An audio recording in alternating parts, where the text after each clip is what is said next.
우리가 마음의 뿌림을 받아 악한 양심으로부터 벗어나고 몸은 맑은 물로 씻음을 받았으니 참마음과 온전한 믿음으로 하나님께 나아가자. 아멘. 전능하사 천지를 만드신 하나님 아버지를 내가 믿사오며 그 외아들 우리 주 예수 그리스도를 믿사오니 이는 성령으로 잉태하사 동정녀 마리아에게 나시고 본디오 빌라도에게 고난을 받으사 십자가에 못 박혀 죽으시고 장사한 지 사흘 만에 죽은 자 가운데서 다시 살아나시며 하늘에 오르사 전능하신 하나님 우편에 앉아 계시다가 저리로서 산자와 죽은 자를 심판하러 오시리라. 성령을 믿사오며 거룩한 공예와 성도가 서로 교통하는 것과 죄를 사하여 주시는 것과 몸이 다시 사는 것과 영원히 사는 것을 믿사옵나이다. 아멘.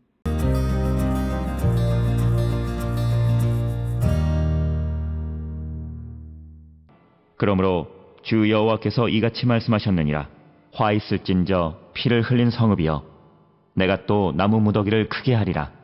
나무를 많이 쌓고 불을 피워 그 고기를 삶아 녹이고 국물을 졸이고 그 뼈를 태우고 가마가 빈 후에는 숯불 위에 놓아 뜨겁게 하며 그 가마에 놋을 달고서 그 속에 더러운 것을 녹게 하며 녹이 소멸되게 하라. 이 성읍이 수고함으로 스스로 피곤하나 많은 녹이 그 속에서 벗겨지지 아니하며 불에서도 없어지지 아니하는도다. 너의 더러운 것들 중에 음란이 그 하나이니라.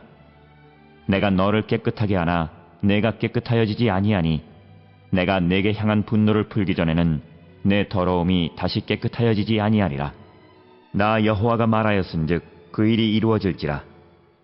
내가 돌이키지도 아니하고 아끼지도 아니하며 뉘우치지도 아니하고 행하리니 그들이 내 모든 행위대로 너를 재판하리라. 주 여호와의 말씀이니라.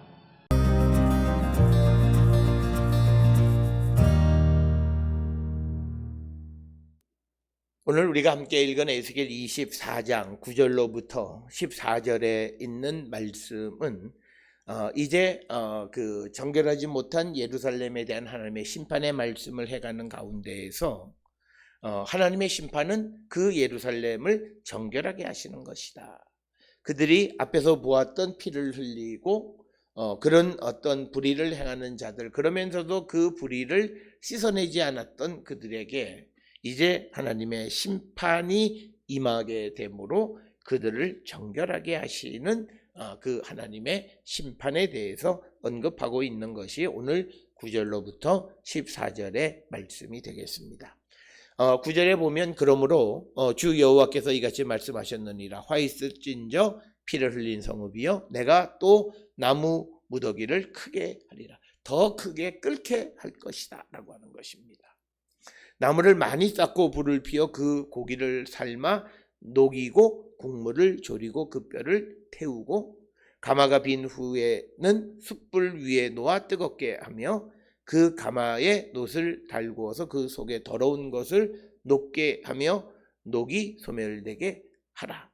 그러니까 여기서 강조하는 것은 뭐냐면 나무를 크게 하는 것은 그 안에 담겨있는 모든 것을 태워버리고 더러운 것들을 다 태워서 이제 끓이고 그리고 국물을 졸이고 그 뼈를 태우고 그리고 빈 가마를 숯불 위에 놓아서 뜨겁게 하고 그 안에 녹을 달구어서 그 속에 더러운 것을 녹게 하고 녹이 소멸되게 하라. 이 말씀은 우리가 세상을 살아가면서 그 안에 우리가 하나님의 거룩한 백성, 하나님의 택한 성읍 예루살렘에 녹이 있고 불의함이 있을 때 하나님은 그 불의를 제거하기 위해서 때로는 재난과 환난을 주시는 분이시다.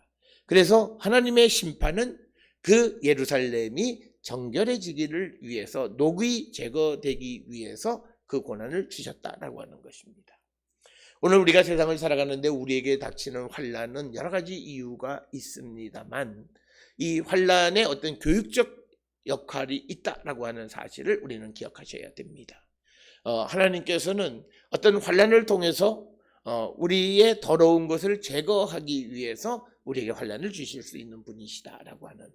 그래서 환난이 그냥 죄에 대한 결과이긴 하지만 그러나 그 결과가 우리를 멸망시키려고 하는 것이 아니라 죄에 의한 결과이긴 하지만 그 환난을 통해서 우리를 정결하게 하시기 위한 하나님의 교육적 목적이 있다라고 하는 것을 우리에게 분명히 보여주는 것이고 오늘 주시는 본문의 말씀에서도 이제 그 나무 무더기를 크게 해서 그 가마를 끓여서 다 국물이 쫄고 뼈가 태우고 그리고 빈 가마를 숯불 위에 놓아서 녹을 제거하고 녹이 소멸되게 하라.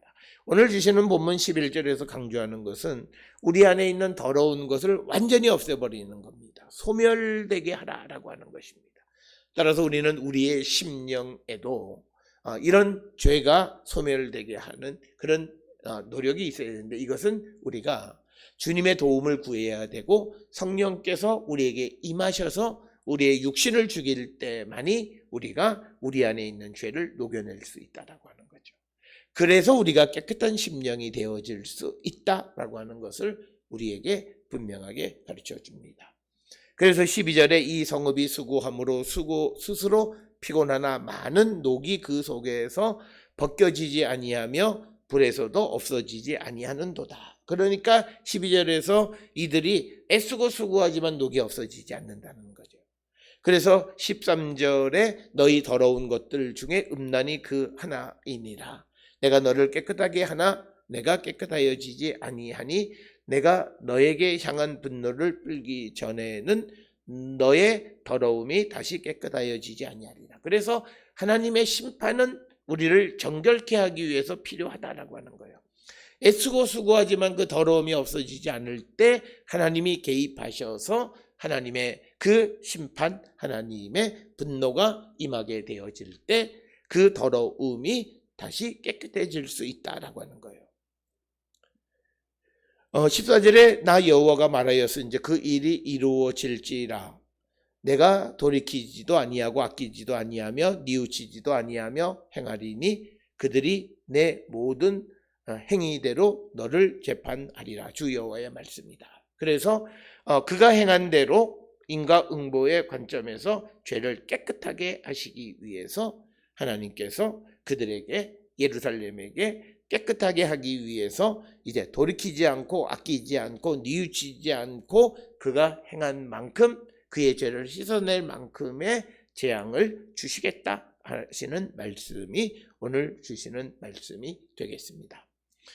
오늘 우리가 함께 읽은 에스겔 24장 9절로부터 14절에 있는 이 말씀을 통해서 우리에게 주시는 것은 우리에게 징계가 주시는 의미는 교육적 의미다라고 하는 것. 이것을 우리가 꼭 기억을 하시고 비록 내가 징계 가운데 있다 할지라도 하나님이 우리에 대한 사랑은 변치 않으신다라고 하는 겁니다. 그래서 우리 안에 있는 녹이 다 풀어지게 깨끗해지게 하기 위해서 우리를 향하신 분노를 베푸시는 분이시다라고 하는 겁니다.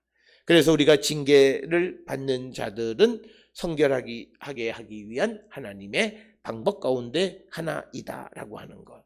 이것을 우리가 꼭 기억을 하셔서 우리가 이런 징계를 받지 않는 그런 성도가 되는 것이 중요하긴 하지만 그러나 이런 징계를 받는다고 해서 하나님이 그를 버리시거나 그에 대해서 그 사랑을 닫으신 것은 아니다라고 하는 거죠. 그래서 우리가 징계를 받을 때 어려운 가운데 있을 때 환난과 곤고한 가운데 있을 때 그것을 피하려 하지 말고 그것을 우리에게 주신 하나님의 뜻, 의미가 무엇인지를 돌아보면서 우리가 정말 하나님이 원하시는 대로 깨끗한 자들이 되기를 힘쓰는 우리 성도들이 되어야 합니다. 우리는 항상 큰일을 당하면 그 일의 의미를 생각하게 되어집니다. 그런데 분명한 것은 하나님이 때로는 우리에게 어려운 일, 불행을 주실 수도 있지만 그러나 그것은 결국은 우리를 유익하게 하기 위한 하나님의 사랑의 한 방법이다라고 하는 사실을 잊지 말으셔야 됩니다. 그래서 서두에서도 말씀을 드렸듯이 우리에게 환난과 곤고를 주시는 이유는 우리를 멸하시기 위한 것이 아니라 우리를 다시 하나님의 거룩한 백성으로 깨끗하게 세워지게 하기 위해서 우리에게 그런 고난을 주시는 분이시다라고 하는 겁니다. 따라서 우리가 하나님 앞에 지은 죄를 회개하고 돌이키지 아니하면 하나님께서는 우리의 모든 행위대로 우리를 심판하시는 분이시다라고 하는 사실을 우리는 꼭 기억을 하셔서 우리가 하나님 앞에 회개하는 것, 내가 어떤 상황 속에서 잘못된 판단으로 범죄했으면 하나님께 회개하고 다시는 그 길로 돌이키지 않을 때 우리는 사함을 받을 수 있고 그래야 우리에게 하나님의 진노가 임하지 않을 수 있다라고 하는 것입니다. 오늘 우리에게 주시는 에스겔 24장 9절로부터 14절에 있는 이 말씀의 참된 의미를 우리가 기억하시고 우리 자신을 돌아보면서 우리가 정말 우리에게 어려움이 오는 것은 지금 우리가 살고 있는 이 시대에 코로나19로 우리에게 어려움을 주시는 것의 의미가 무엇이고 하나님의 교육적인 의미가 무엇인가를 다시 한번 발견하고 우리의 녹을 더러움을 제거하기를 힘쓰는 자 될 때 이 고난이 이 환난이 지난 후에 우리에게는 하나님의 크신 복이 임하는 거룩한 성도가 되어질 수 있음을 믿고 우리가 어떤 상황 속에서도 하나님을 의지하고 하나님의 뜻에 순종하는 우리 모든 성도들이 될 수 있기를 주의 이름으로 축원합니다. 기도하시겠습니다. 사랑과 은혜가 충만하신 아버지 하나님 은혜를 감사합니다. 우리가 이 땅을 살아갈 때에 우리에게 때로는 어려운 일, 힘든 일들이 당하게 되어지는데 그것은 우리를 깨끗하게 하기 위한 하나님의 방법임을 깨닫고 우리가 그런 어려움 속에서 좌절 절망하기보다는, 또는 그 환난을 피하기를 원하기보다는 그 속에서 우리 자신을 정결케 하는 거룩한 성도가 되게 인도하여 주시옵소서. 우리가 이 땅을 살아가며 성령의 도우심으로 우리가 육신의 요구대로 살지 않는 자 되게 우리를 인도하여 주시옵소서. 예수님의 이름으로 기도드렸습니다. 아멘.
기도하시겠습니다. 이제는 우리 주 예수 그리스도의 은혜와 하나님 아버지의 무한하신 사랑과 성령의 위로 역사 교통하심이 하나님 앞에 범죄하지 아니하고 죄를 범했을지라도 그 모든 죄를 회개하고 주께로 돌아가기를 힘쓰는 자 되기를 결단하며 세상을 향해 나가는 우리 모든 성도들 머리 위에 지금으로부터 영원토록 함께 할지어다. 아멘.